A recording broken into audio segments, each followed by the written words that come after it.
Attention, la vidéo qui va suivre est l'œuvre d'un stratège aux opinions douteuses qui dit ce qu'il pense et ne prétend pas détenir la vérité universelle. Merci. Yo les trashers, qu'est-ce qui fait qu'un Pokémon est bon en stratégie Pokémon? Basiquement, on détermine 4 choses qui permettent de voir qu'un Pokémon sera bon ou pas en stratégie.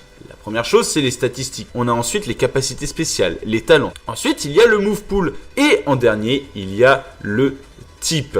Et le type, c'est extrêmement important parce que le type détermine vos résistances et vos faiblesses, contre quoi vous allez être fort, contre quoi vous allez être faible. On sait évidemment qu'en général, un type feu va être désavantagé face à un type eau, etc., etc.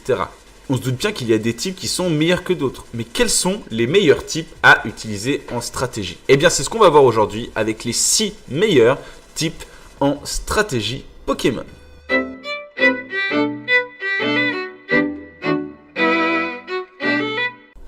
Le premier type dont on va parler, c'est le type électrique. Et oui, le type électrique est un des meilleurs types à Pokémon. Il y a plusieurs raisons à ce fait. D'abord, le type électrique, c'est un type qui n'a qu'une seule faiblesse, une faiblesse sol. Donc ça en fait un type qui est extrêmement solide. Il a aussi des résistances vachement intéressantes, notamment au type vol, au type acier et au type électrique. Mais ce qui fait la force du type électrique, c'est qu'il est super efficace contre le type eau et le type vol, car énormément d'excellents Pokémon sont de type vol, mais c'est vrai que je ne vais pas en parler dans cette vidéo parce que c'est le seul type qui est considéré comme secondaire, c'est-à-dire qu'à part Boreas, tous les Pokémon de type vol ont un double type et c'est souvent là-dessus qu'on va baser les analyses. Mais au final, en fait, ce qui rend les types électriques extrêmement forts, c'est qu'ils ont accès à l'attaque Change Éclair. Change Éclair qui est une attaque qui permet de changer de Pokémon. Par exemple, si vous avez fait Change Éclair et que l'adversaire a mis un type plante, vous allez pouvoir infliger des petits dégâts au type plante et ramener votre type feu. Je schématise, évidemment. Au final, le type électrique, c'est un type qui est vraiment très bon, qui est considéré comme un type juste, qui est très solide, que ce soit défensivement ou offensivement. Et il y a beaucoup d'excellents Pokémon qui ont ce type. On pense à Fulguris, à Elexprint, notamment en méga, ou à Motisma. Le deuxième type dont on va parler, c'est le type combat. C'est un type qui est super efficace contre le type acier, le type glace, le type roche et le type ténèbres. Au contraire, il n'a que 3 faiblesses, une faiblesse au type fée, vol et psy. Le type combat, il a énormément de résistance clé. Un Pokémon de type combat va résister à l'insecte, va résister aux ténèbres et va résister aussi à la roche et donc au sacré piège de roc dont j'ai parlé dans ma dernière vidéo. Et ça fait un type qui est extrêmement solide et surtout quand on sait que c'est un type qui est super efficace contre des types qui sont excellents, notamment le type acier qui va être dans ce top, je vous spoil, et le type ténèbres qui est aussi un excellent type. Et en fait, on se rend compte que les Pokémon ont toujours besoin d'une attaque de type combat, notamment les Pokémon physiques, mais aussi ceux qui tapent sur le spécial. Au final, le type combat, c'est un type qui est juste extrêmement solide et il y a d'excellents Pokémon qui sont de type combat. On pense évidemment à Beto Chef, on pense à Keldeo ou encore à Loquepin Mega qui sont tous les 3 d'excellents Pokémon. Le troisième type dont on va parler, c'est le type dragon. Le type dragon, c'est vraiment un super type. Mais vous entendez ça? Mais qu'est-ce qui se passe?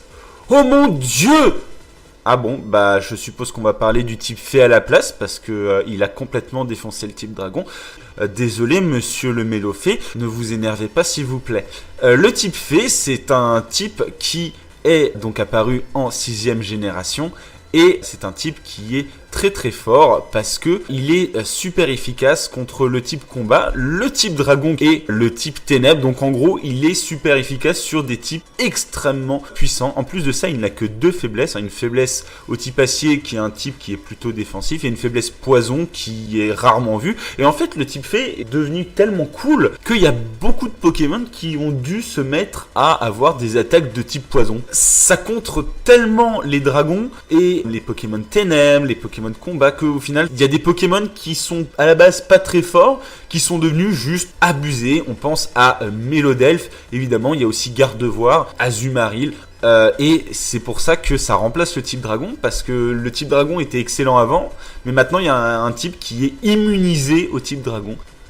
Le quatrième type dont on va parler, c'est le type Ténèbres. Le type Ténèbres, c'est un type qui a toujours été extrêmement correct, mais c'est en 6e génération qu'il est devenu extrêmement bon. Alors le type Ténèbres, c'est un type qui est super efficace sur le type Psy et sur le type Spectre.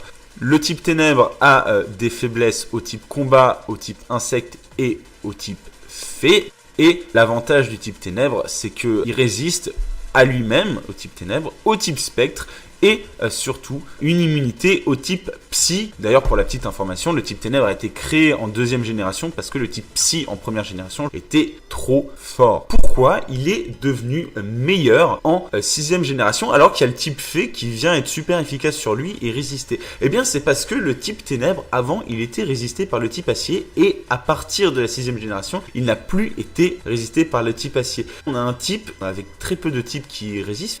Après, c'est vrai qu'on a tendance à dire que si le type est excellent aujourd'hui, c'est parce que sabotage et que donc les Pokémon de type Ténèbres peuvent spammer sabotage tranquillement et cette attaque est toujours aussi puissante. Des Pokémon excellents d'ailleurs qui spamment sabotage en overused, eh bien on a Dimoré, on a Scalproie ou encore Ténéfix Mega, etc., etc. Le prochain type dont on va parler, c'est le type O. Le type O, c'est clairement un des meilleurs types du jeu. C'est un type qui est parfait tant sur le plan offensif que défensif. D'abord, c'est un type qui n'a que 2 faiblesses. Une faiblesse électrique et une faiblesse plante qui est assez rare dans la stratégie Pokémon. Le type O est super efficace sur le type feu, le type roche et le type sol. Et il y a assez peu de types qui y résistent, avec le type plante qui y résiste, le type eau lui-même et le type dragon. Et en fait, le type eau, c'est un des types qu'on peut le plus spammer via leur attaque principale, c'est-à-dire ébullition. Ils peuvent faire énormément de dégâts, embêter l'adversaire avec la brûlure. Les Pokémon sont bien équilibrés, ils ont beaucoup de résistances utiles, une résistance acier, une résistance à l'eau, une résistance à la glace, une résistance au feu. Donc au final, via des Pokémon comme Flagados, Manaphy ou Léviator, on a un type qui est très solide et souvent des Pokémon d'ailleurs qui sont très difficiles à tuer en un coup, à moins que vous ayez évidemment un Pokémon électrique ou plante.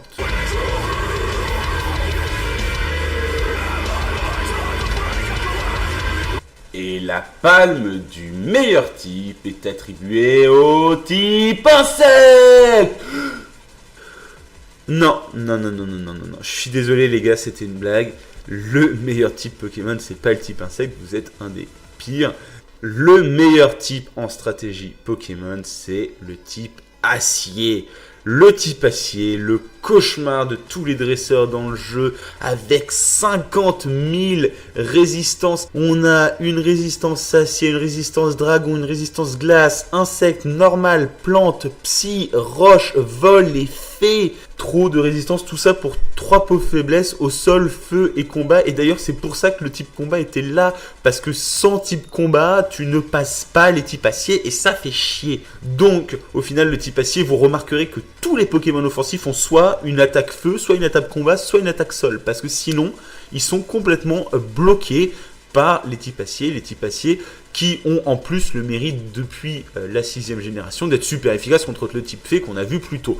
Donc en gros, le type acier, c'est un truc extrêmement puissant, c'est un des types les plus représentés en stratégie Pokémon en overused. On a Scalproie, on a Minotaur, on a Noacier, on a Etran, on a Jirachi, on a Klefki, on a Magnézone, Métalos, Cisaiox, Hermure, et c'est déjà pas mal. Le type acier est clairement pour moi le meilleur type Pokémon. Il est juste extrêmement solide dans tous les sens et ça en fait des Pokémon qui sont très difficiles à tuer si vous n'avez pas les attaques dont on a parlé plus haut. Et c'est tout pour aujourd'hui. Merci à tous d'avoir regardé les vidéos. Si la vidéo vous a plu, n'hésitez pas à vous abonner à la chaîne Pokémon Trash, à commenter ou à liker. Moi, j'ai aussi une chaîne YouTube où je fais de la stratégie. Donc, si vous voulez vous informer sur la stratégie et voir du haut niveau, eh bien, vous savez où me trouver. Allez, en attendant la prochaine, moi, je vous dis tchuss!